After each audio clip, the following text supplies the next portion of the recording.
normally when we talk about presidential elections, we're usually only talking about two candidates, right? I mean, when the Democrat and the Republican in today's modern political system. But the 1860s, election of 1860 has four different candidates.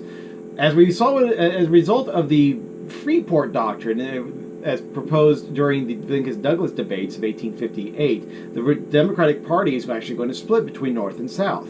It cannot support, the Southern wing cannot support Stephen Douglas because of the fact that he believes in popular sovereignty. So what does the South do? They basically leave the convention, and they have their own convention, and they nominate the sitting Vice President of the United States, John Breckinridge. The Northern Democrats are going to go ahead and nominate Stephen Douglas. So you have a split Democratic vote. There's going to be a third candidate, and this is going to be John Bell of the Constitutional Union Party.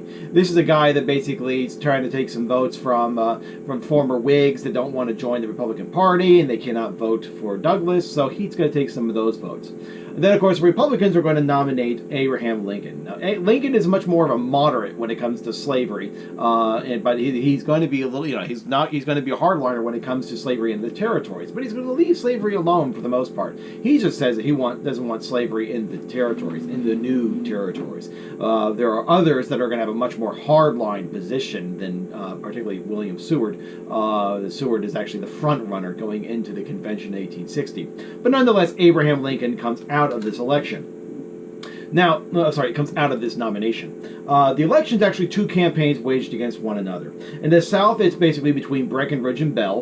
In the North, it's going to be against Douglas and Lincoln. Lincoln himself appears on very few Southern ballots. But in Lincoln's campaign consists of, him doing nothing, really. He doesn't speak publicly. He spends it entirely in Springfield, Illinois.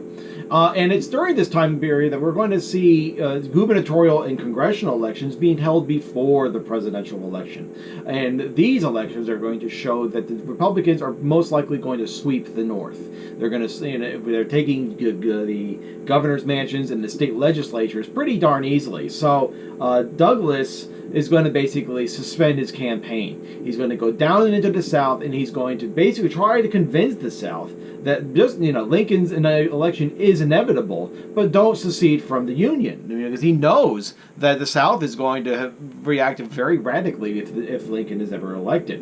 And on election day, it is shown that Lincoln is going to be elected. He gets a majority of the electoral vote, despite the fact that he does not receive a single Southern electoral vote. He only receives 40% of the population's votes, but nonetheless, he receives the majority of the Electoral College. So he is going to be elected. How does he get reelected? Basically by sweeping the entirety of the North. Every northern state is going to vote for Lincoln, with the exception of New Jersey. New Jersey splits its votes between him and Douglas, but nonetheless, Lincoln sweeps the North and easily wins the presidency. And as a result, we're going to see a massive secession movement within the South, starting in South Carolina.